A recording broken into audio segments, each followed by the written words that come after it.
Hello, good evening. Welcome to Talkin Kop. It's me, Chris Brack. I'm here with Kev and I'm here with Ash. And Liverpool are in another League Cup final. It finished Liverpool 4, Tottenham 0. And Ashley, how does it feel? Because quite frankly, it should have been more. I mean, it's great when you go into a game having an expectation and then having that expectation just met 100%. Like, I thought they were going to win comfortably, and it just unfolded exactly the way I wanted it to. So I'm thrilled. How about you? Oh, made up. Kev, how you... It's getting good. Really happy. Look. Yeah, but to be honest, right, we dominated that game completely. That 4-0 is a very, very fair reflection on that 90 minutes. That's as good as I've seen us play this season. Genuinely. And we'll play worse and win by more. Yeah, definitely. That's just, I couldn't believe I remember it was 41 minutes in before Kulusevski had that shot that went sky high. They've done nothing. I asked a question in our chat, and I'm hoping Ashley knows the answer to this, which was, I'm pretty certain Spurs' last shot on target against us in this tie was their goal. I think it was. I think because they don't count the ones that hit the post as shots on target. That's kind of the nuance, though. They did hit the post twice, I think. Yeah, so it's mental. I mean, nothing was registered as a shot on target from.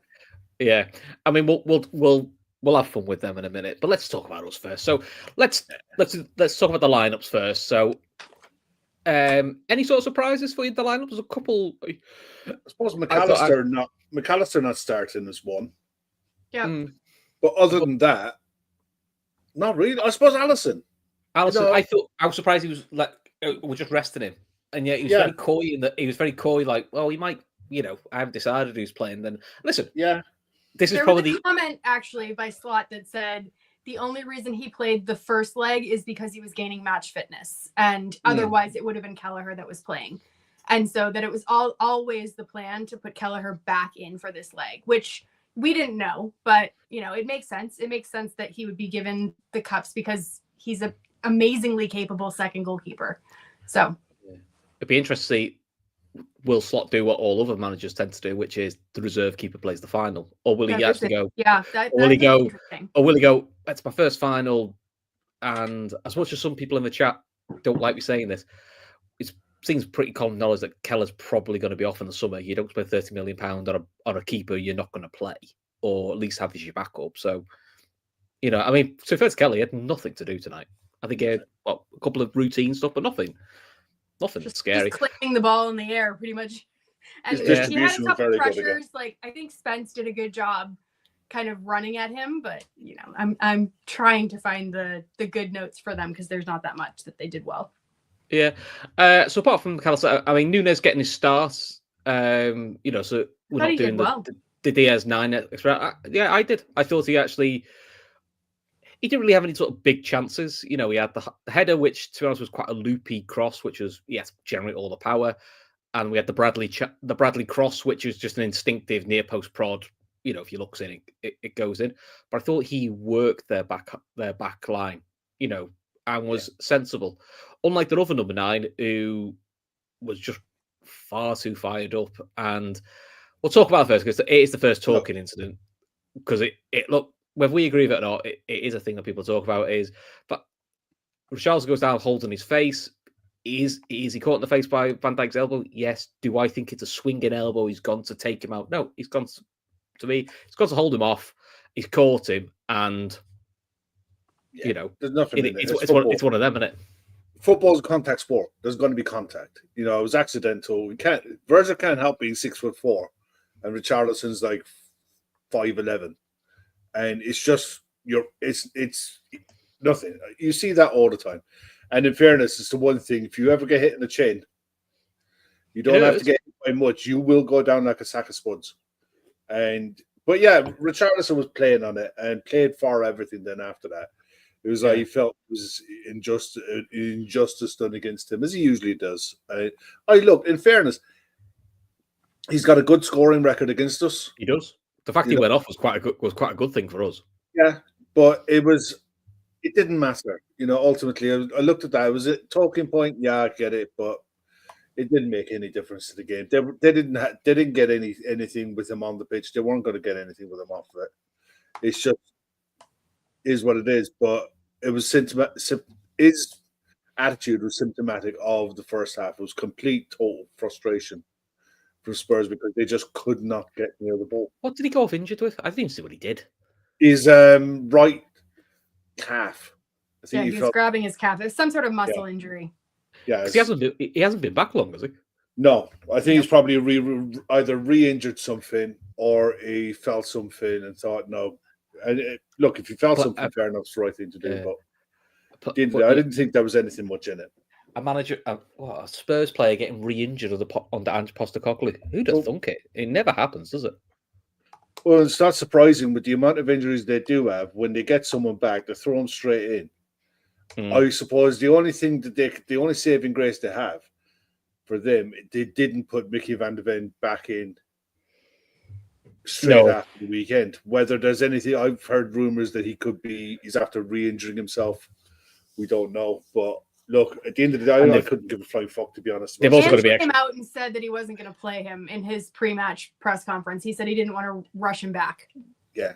I personally don't care. At the end of the day, we were that good. There's so much positive to come out of the way we played that first half. It was like, you could argue that we could have scored more, but in fairness, they were determined in the way they were defending, really narrow, really deep, really anti everything that Ange said he stood for and what he wanted to do. But it is still difficult to break that down. Yeah, so we were talking in our chat and we said, first 30 minutes, we said, look, Liverpool totally dominated. I said, you probably would have liked us to create a bit more in the first 30 minutes.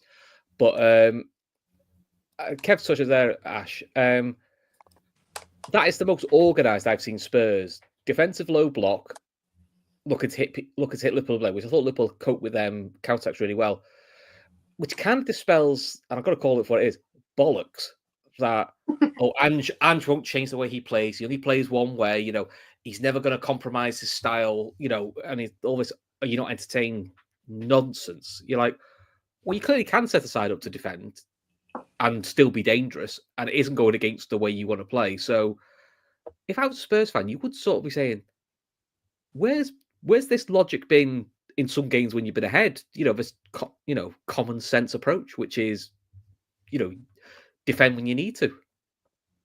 Yeah, I could maybe make the argument that he has a few more players back now to play a more defensive system, but I genuinely think that he could have adjusted and tweaked to make them a little bit more risk averse going forward. I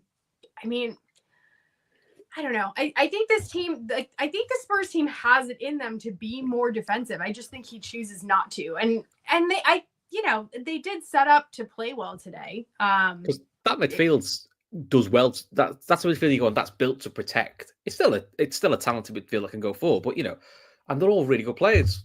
That midfield three. So you're giving yourself a base there. So you had that base before. I think that this was probably one of those games that he kind of knew was to save his job, and maybe from a selfish perspective, that's why he changed. I don't know. I think that maybe against a lesser team it would have worked. We saw last night, what it looked like when a team went defensive and you had Arsenal that couldn't break them down. And, credit where credit is due for our team. We were able to break down that defensive block better than Arsenal was. We were slicing them open in a way that Arsenal was not able to do last night. So I think the blueprint was there. I just don't think they're quite as good as Newcastle. No, I think one thing Newcastle had, which Spurs had none during that game, was aggression. True. That's the one thing Newcastle, if they're going to do a low block, and listen, Newcastle are very good at doing the low block, but they do it aggressively. So that midfield three works you and does give you no time on the ball. So they can hit you on a transition with the pace of Gordon and Isaac and Murphy. That's it. Done perfectly. Tottenham did the low block, but it was very low energy. so a lot of our guys still had a lot of time on the ball. ball. Lightweight, I think, across the board. Yeah. But anyway, fuck them. Let's talk about Gakpo just loves the League Cup, doesn't he, Ash? He does. That's 5 in the competition so far for him. Yeah. Also equaling his all-time last season goal scoring. So he's just in a really great vein of form. I genuinely think that moving him to his favored position has just done wonders for him. And I think that's another one of those slot kind of master strokes, like outside of Gravenberch. I think that what he's done with Gakpo and just reinvigorating him has really been spectacular. Yeah, really controlled finish was it as well, Kev. That's 7 home games in a row now he's scored. 10 and 10. 10 and 10. They would say it's 7 consecutive home games. Yeah, it's 10 and 10 in all competitions at Anfield. But look, that is a really difficult finish. That's a really good finish. It's underrated. It's like the ball from Salah was good, but he still had Darwin trying to do a bicycle kick in front of him.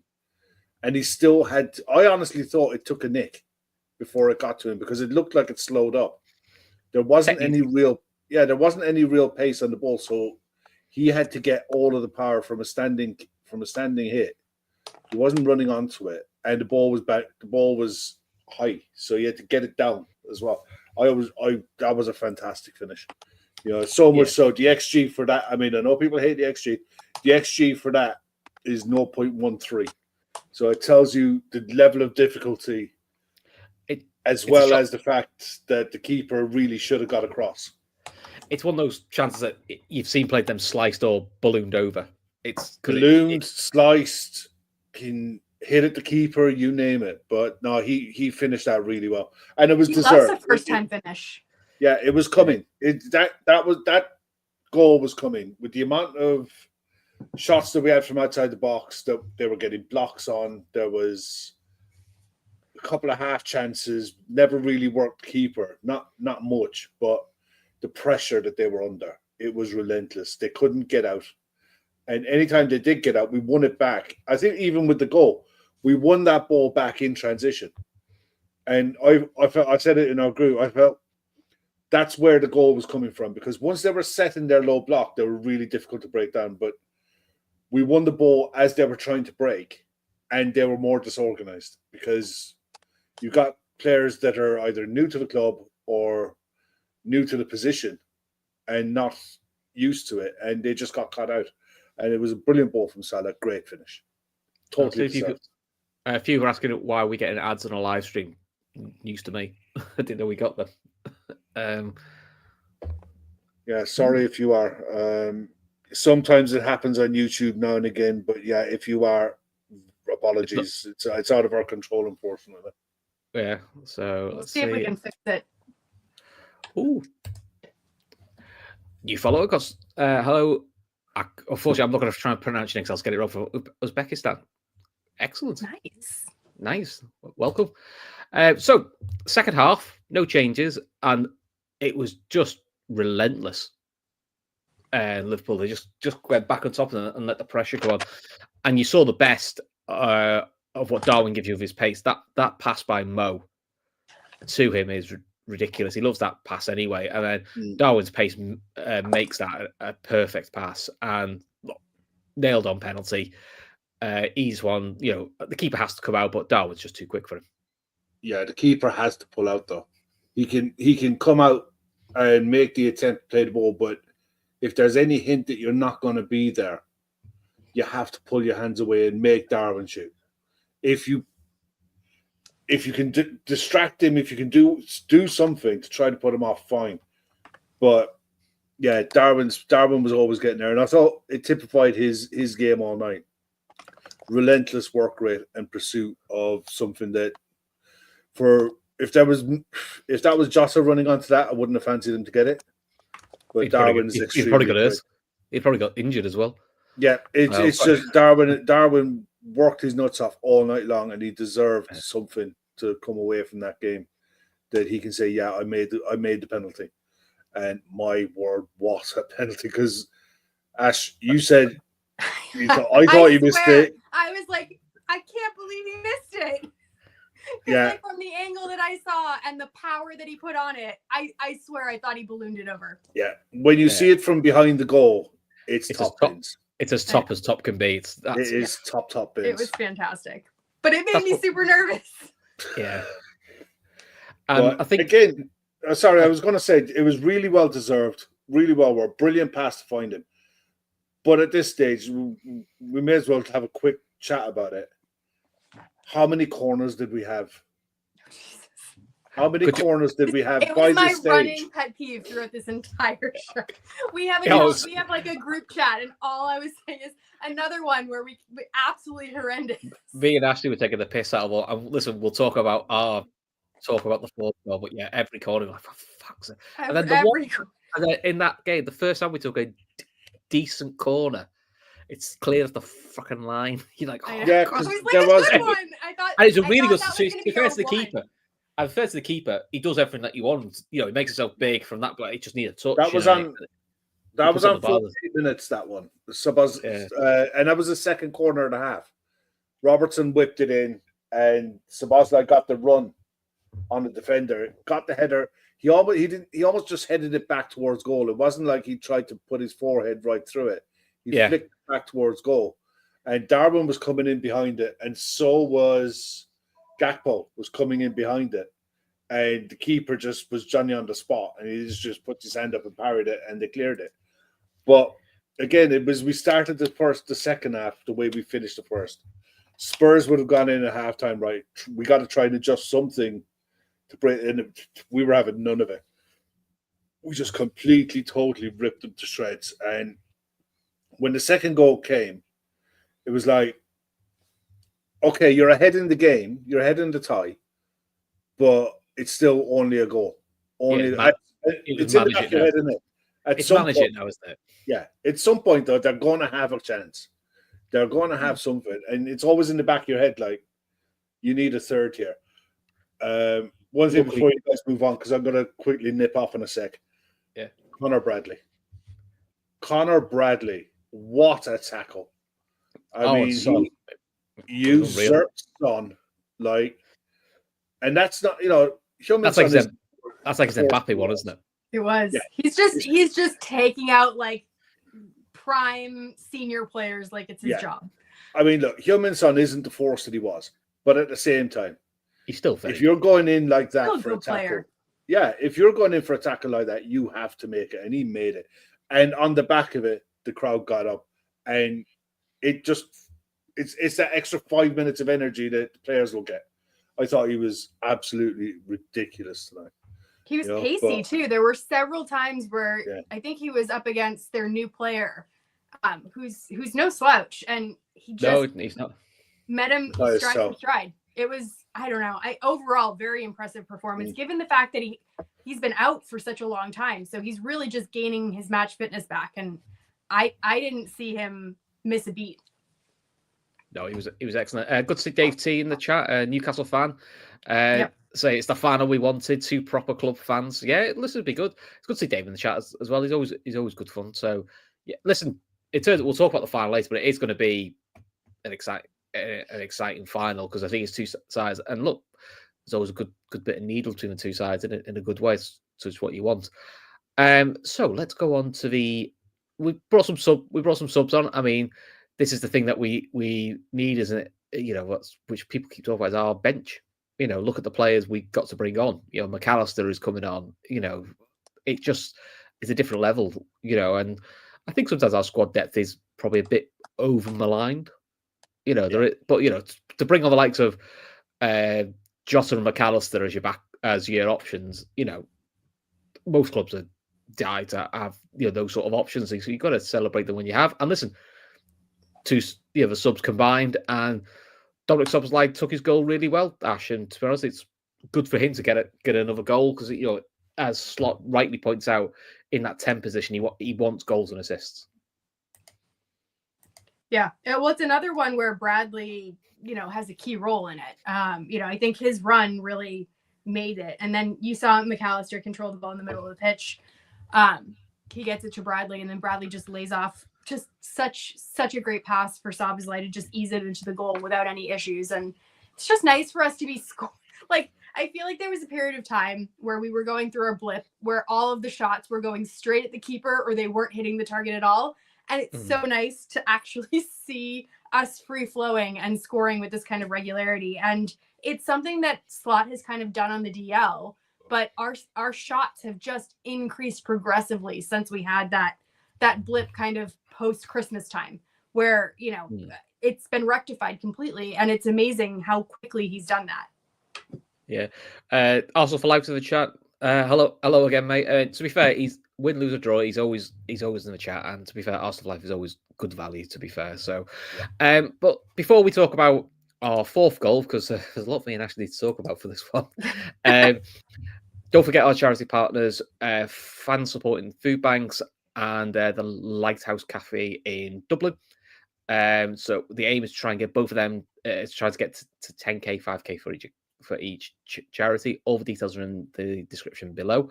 And also, if you like what we do, please become a member. $3.99, and you get exclusive shows of us. You get them first. They're always good laugh. You get to join our Telegram group, which is ridiculously funny at times. So you know, all good fun. So full honesty here.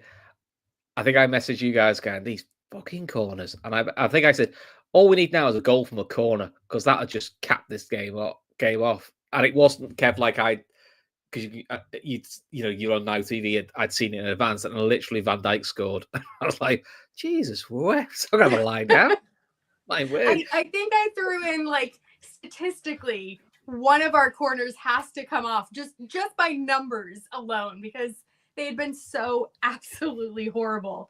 And it turns out they're like London buses. Like you get two great corners in a row and then, you know, probably none for the foreseeable. But I mean, it's great to see Virgil get his goal. It's great, you know, especially kind of thinking about last year, him winning it with the kids. Like, I don't know, maybe it's foreshadowing for another great outcome for this trophy for this year. Yeah, it was nice. I think it's his 26th goal. They said now, you know, so I think they said like, isn't it his second or third goal in the League Cup? He should score more. Like he should score more. I mean, to be fair, the last goal he scored in the League Cup wasn't bad. To be fair, so you know, I'll take it up one of them. That'd be quite nice. And then we got to just try a few more people out. Right. So let's come to the best part of the show, which is Ashley's stats. Let's do Ashley's stats. Here we go. So what we got here? Cody Gakpo has more goals than Cole Palmer and Saka this season. Yeah, he's going on. That's 16 goals now. He's on, Ash. I think it's 15. No, 16. You're right. 16.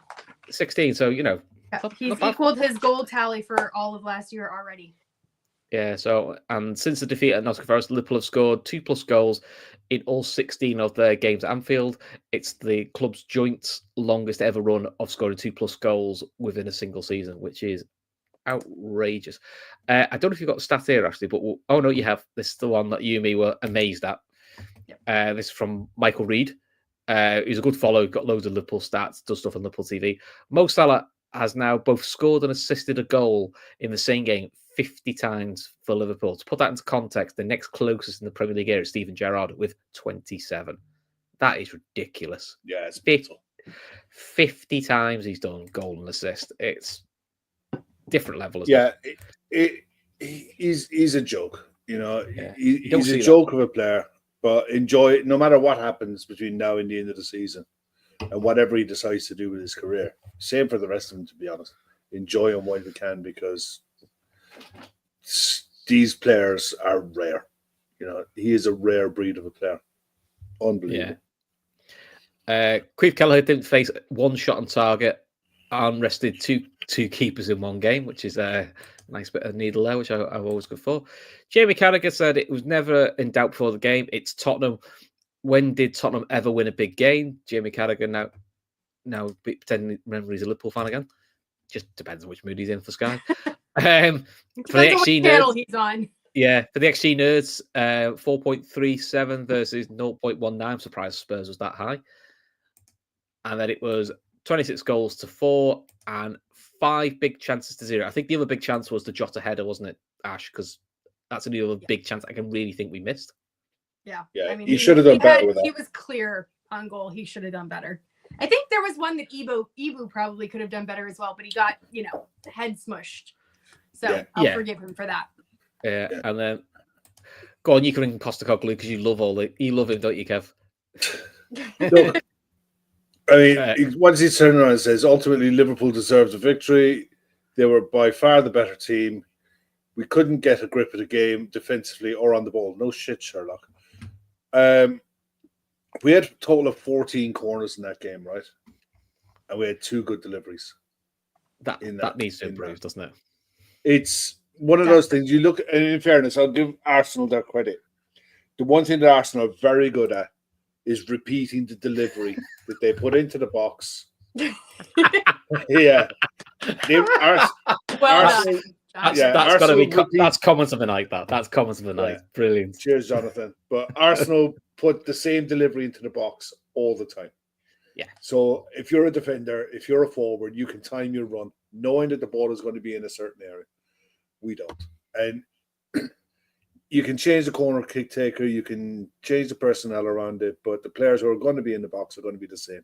This has to get a lot better between now and the end of the season. And they just got to figure out a way of delivering the same ball on a consistent basis. It's not as if they haven't got the quality to do it. They do. Dave T saying it's just a real big pet peeve of mine at the minute.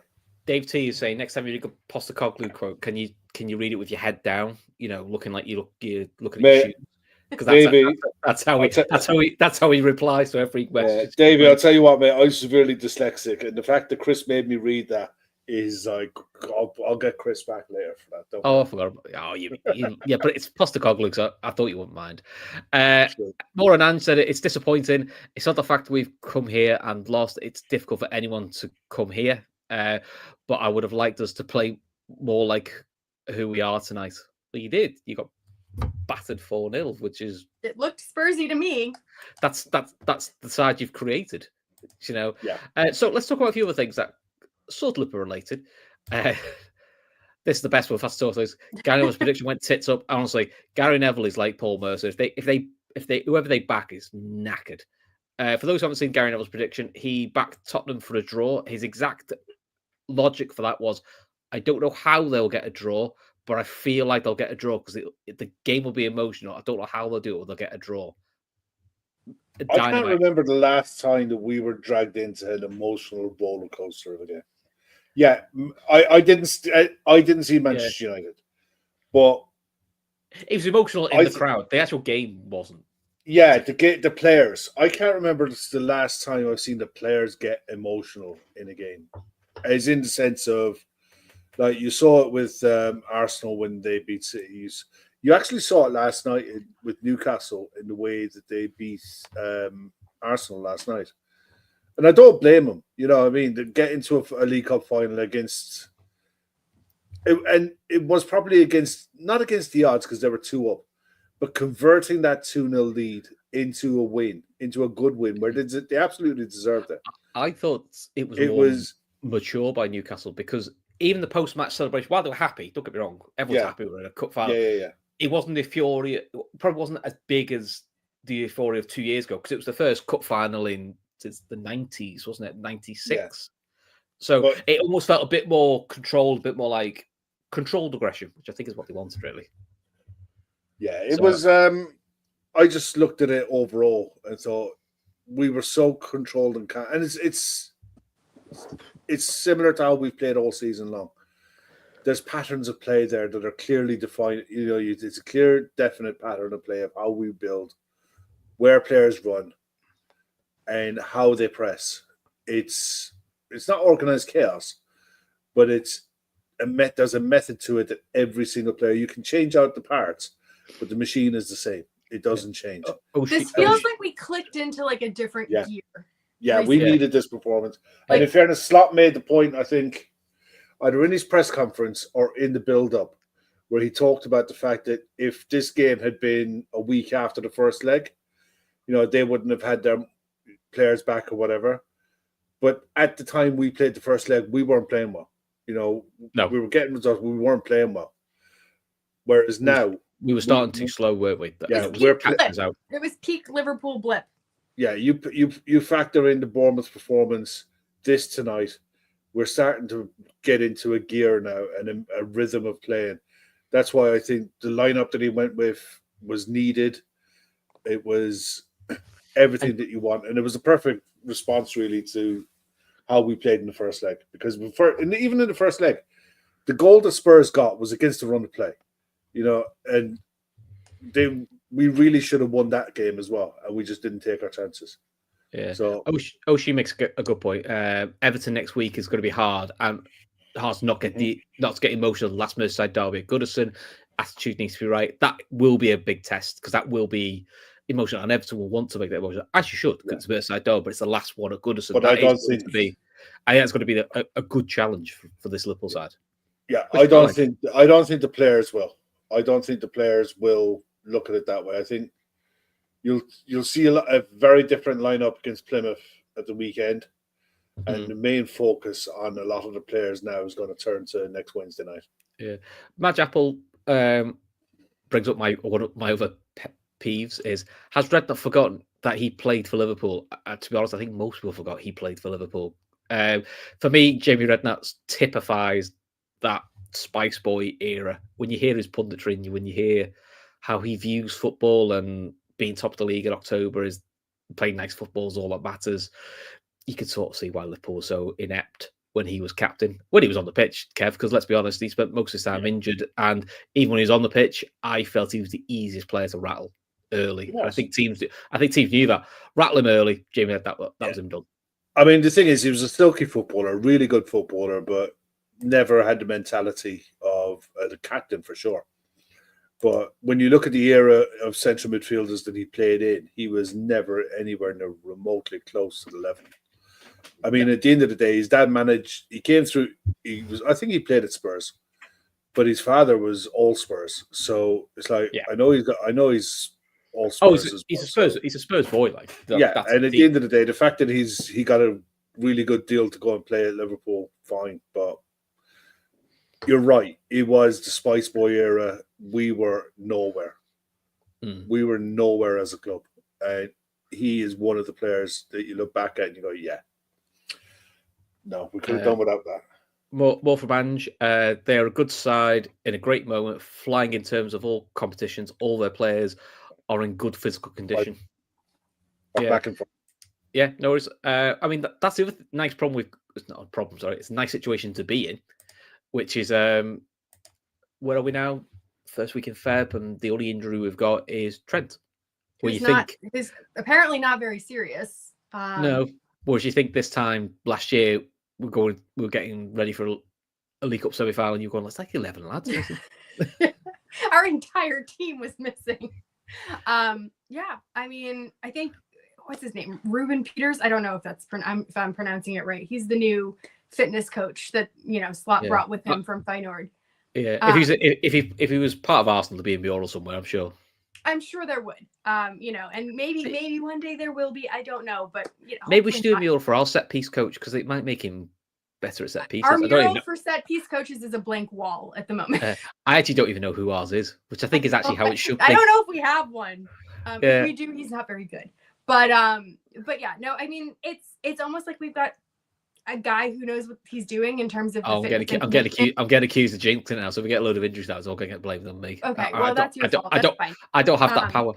Ashley does. But I don't have that power. It was actually, I was reading an article with the fitness coach, and he was talking about some of the changes that he had done, and they mentioned, really reeling back the intensity of the training sessions, focusing on, individual almost interviews with each player in the morning to see how they felt. They were talking about, increasing the yoga, increasing the ice baths, increasing the recovery time. So there's definitely changes that are happening behind the scenes from what was happening with Klopp and his tenure. And it seems to be working. I mean, to have that strength and depth to bring on those players in this game, that is a luxury. We were bringing on world-class players today. And, we got to rest some big players in this game. Jonathan makes a very good point here. 11 games from now until the 16th of March, providing we beat Plymouth. That is a game every 3 to 4 days. Arsenal have 7 in the same period. I mean, Arsenal don't actually pay for 10 days now. So I think they're going to Dubai. So a full squad at the perfect time of the year. It's true, because that's the other thing now is with us being in the cup final, the Villa game is moved to between the Wednesday before the City game. So, that's just the way it falls. So we'll actually be in the competitions. It's not the end of the world. It might be the end of the world for me because I think I'm traveling that week and I'm going to have to figure out my flights, but we'll see. Oh, what's this planning, Ashley? Come on, I you need know. to be organised. First world problems. This. But we'll also be in the other situation, which is after we've played Villa, we'll have played a game more than everyone. So we'll be the opposite thing. It will always be wherever we are in the league, but we've played a game more. So that'd be interesting. Yeah, that would be nice. Points on the board is the most important thing. So I agree. Oh. So let me see. We've got some quotes coming out from Virgil. So give me 1 second and I'll put those up on the screen. Cool. So while we're doing that, put in the chat, please, your man of the match, honourable mention, and if you have one, could do better. Maybe just as header. Kev, while Ashley is beavering away on more quotes for us, who is your man of the match, could do better, and honourable mention? Let's knock the could do better on the head because there isn't one. Everyone played really well tonight. There's nobody you point at and say, yeah, you let the side down. I honestly think Conor Bradley is better than the match. I can definitely see the arguments and the merits for giving it to any of the forward players, any of them. They all played really well. But for me, Conor Bradley was outstanding. Everything he did. Heung-min Son had one chance that he worked in the game. That was it. Other than that, he was ridiculously good. That tackle in the first half set the tone. The pass, the timing of the run for the assist for Szoboszlai's goal. The timing of the run, the composure to take the pass, and the weight of the pass to Szoboszlai was perfection. If Trent did that, the press are eulogizing about it. Yeah. But Conor Bradley is just, and that's not natural to him. There were some other things that he did on the ball as well. Some of his dribbles, some of his close control, getting in and around the back, his link-up play with Salah, his composure and being the out ball and carrying the ball, playing quick 1-2s with Gravenberch or with Szoboszlai to get us out of trouble, get us up the pitch. Yeah, he was ridiculously good. Honourable mention, take your pick. But for me, it's got to be Van Dijk. Okay. Actually, go on. No, go on. No, it's fine. I mean, it was just his usual best. He was ridiculously good. Captain supreme, topped it off with a goal. But just for the elbow and Richarlison alone. and refusing to shake his hand when he was on the floor, which is also quite funny. Ash, who are yours? I'm going to give it to Virgil. I just think, in terms of just his imperious best, like, I don't know. Today just felt like a complete performance, like front to back. We've wanted him to score from corners, and today he did, and he got the clean sheet. Like, I doubt he even broke a sweat. But that back line. I don't think he ever breaks a sweat, does he?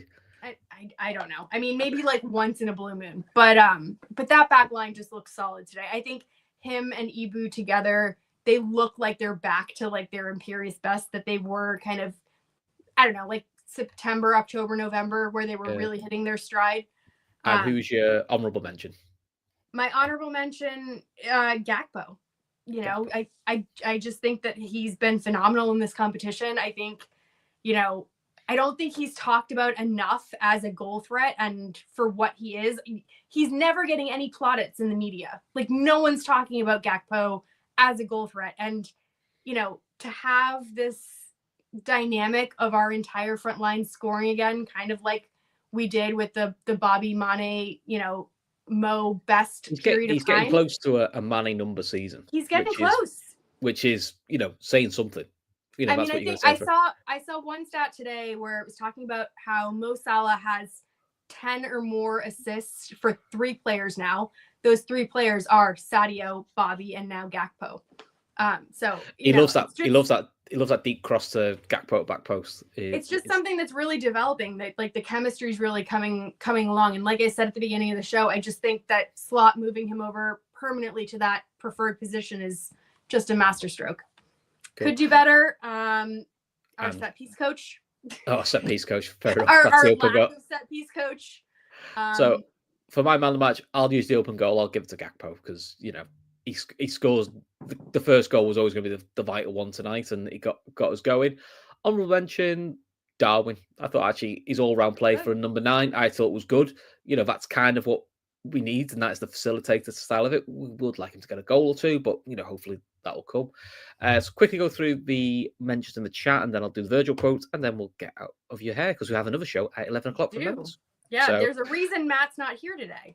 Yeah, so Anthony has got Szoboszlai man the match. Another Anthony has got man the match, Szoboszlai. Honorable mention, Salah.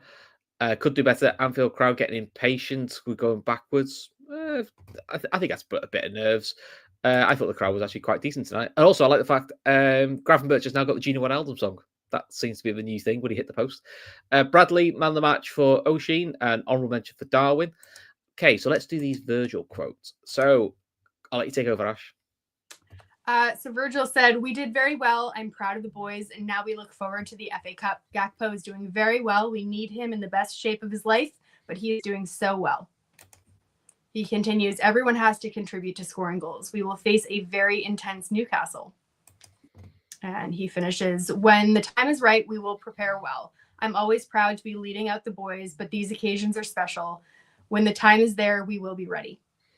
One last thing before we go. Newcastle fan Dave T has very kindly gives a super chat for 199, saying "Main the best team winner of the day." Thank you very much, Dave. Thank you very much, Dave.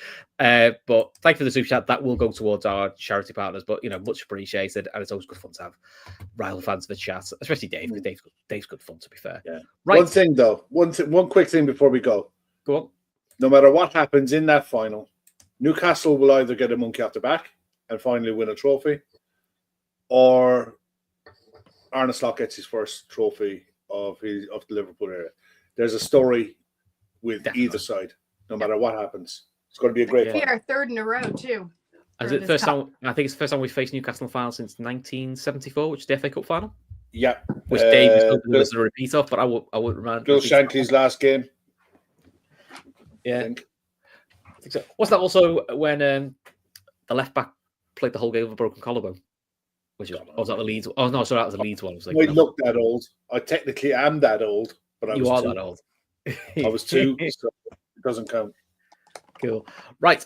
On that happy note, we'll let you guys go. So if you remember, please tune in at 11 o'clock. It's going to be Gav and Matt talking all things football and randomness and all sorts of fun stuff on the November show. Sorry for the ads that keep appearing for everyone. They seem to be. Yeah, we'll work on that. It shouldn't be. Yeah, because never had it before. Hopefully, we don't have it again. So it happened one time, and we were able to fix it. It's something that YouTube just throws in there, and it's like a setting. So we will get on it. We'll look into that. We'll leave this happen out. Anthony has put Kev is older than Australia. On that happy note, Liverpool are in yet another League Cup final. It's finished 4-0, 4-1 aggregate. Up the Reds. Speak to you all at 11 o'clock. See you later. Bye, everyone.